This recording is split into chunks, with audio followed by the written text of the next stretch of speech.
Hello बच्चों, welcome to my YouTube channel all in one maths. आज हम लोग देखेंगे class 9th chapter number 4 linear equation in two variables.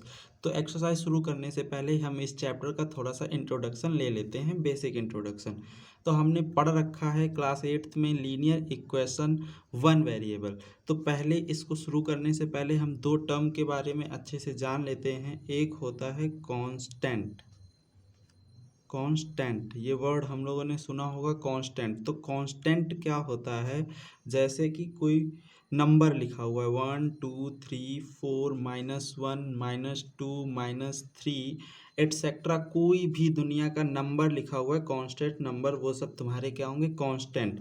और variable क्या होता है? अल्फ़ाबेट्स जो होते हैं उन्हें हम वेरिएबल कहते हैं। जैसे X Y Z more than, यही वेरिएबल्स का यूज़ किया जाएगा। कभी कभी ए बी सी को भी वेरिएबल बोलेगा तो इसका यूज़ किया जाएगा, नहीं तो ये अपना क्या है, वैसे कहीं कहीं कांस्टेंट के रूप में भी यूज़ होता है। तो एक वन वेरिएबल इक्वेशन तो हम जानते ही हैं। जैसे क्या कह दिया जाए 2x + 4 = 0, तो ये अपनी क्या है? One variable equation. अगर टू वेरिएबल इक्वेशन की बात की जाए तो उसका जो जनरल फॉर्म होगा, तो उसका जनरल फॉर्म होगा ax + by + c = 0। ए क्या होगा? कोफिशिएंट ऑफ एक्स, बी क्या होगा? कोफिशिएंट ऑफ वाई, सी अपना एक कांस्टेंट टर्म होगा। इसकी जनरल फॉर्म होगी ax + by + c = 0।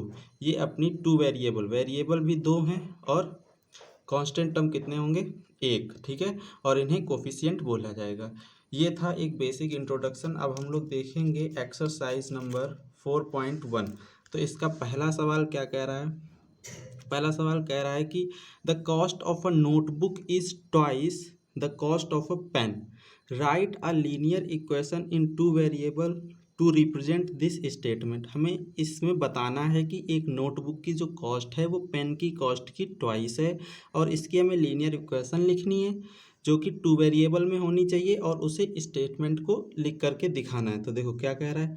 तो सबसे पहले हम क्या कर लेंगे, let the cost of a pen, या पहले अ नोटबुक, ऐसे भी कर लो। The cost of a notebook be x and the cost of a pen be y. तो हमें दो वेरिएबल में बतानी थी, इस वजह से हम दो वेरिएबल लेट करेंगे। अब क्या कह रहा है कि जो नोटबुक की कॉस्ट है वो 2 टाइम्स है पेन के कॉस्ट की। तो 2 टाइम्स है किसके कॉस्ट की? पेन के कॉस्ट की। तो पेन के कॉस्ट की 2 टाइम्स किसके बराबर है? नोटबुक के कॉस्ट के। तो नोटबुक अपनी एक्स थी, ये वाई था, तो 2y हो गया, ठीक है। तो इसको इधर ले आएंगे तो 2y, इधर क्या बचा? 0, इधर प्लस का इधर आ जाएगा माइनस का। तो यही हमारा क्या है? आंसर। और रिक्वायर्ड अपनी क्या है? Equation, required equation. तो ये क्वेश्चन नंबर फर्स्ट सॉल्व हो जाता है। अब देखते हैं क्वेश्चन नंबर सेकंड। तो क्वेश्चन नंबर सेकंड में क्या कह रहा है? कह रहा है कि express the following linear equation in the form of ax + by + c = 0 and indicate the value of a b and c in each cases. हमें ये जो दी गई इक्वेशंस हैं इनको ax + by + c के फॉर्म में इंडिकेट करनी है और a b c की भी वैल्यू बतानी है। तो हमें सबसे पहले क्या करना पड़ेगा, इन सबको देखो 0 के इक्वल में लाना है। तो इसको इधर उठा करके ले आएंगे तो किसके इक्वल में हो जाएगा? ये इधर प्लस का था, इधर आकर के किसका हो जाएगा? माइनस का, इक्वल्स टू 0। अब क्या करेंगे, इस इक्वेशन को इस वाली इक्वेशन के साथ में कंपेयर करा देंगे। तो हम यहाँ पर लिख सकते हैं कि देखो इसको क्या करेंगे, कंपेयर,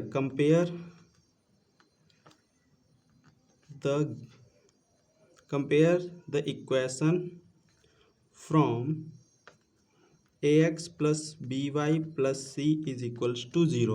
हम इस इक्वेशन को, इस वाली अपनी इक्वेशन को इसके साथ कंपेयर कराएंगे तो x का कोफिशिएंट x वाले के बराबर होगा, तो a की वैल्यू क्या आ जाएगी? 2।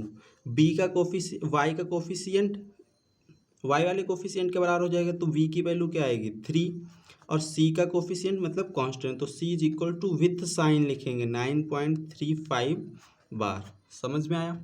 और आगे नेक्स्ट क्वेश्चन देखें, क्वेश्चन नंबर सेकंड क्या कह रहा है? x - y/5 - 10 = 0। देखो ये ax + by + c के फॉर्म में ही तो है। तो a यहाँ क्या है? 1, तो सीधे लिख लो compare the given equation from ax plus B Y plus C is equals to zero.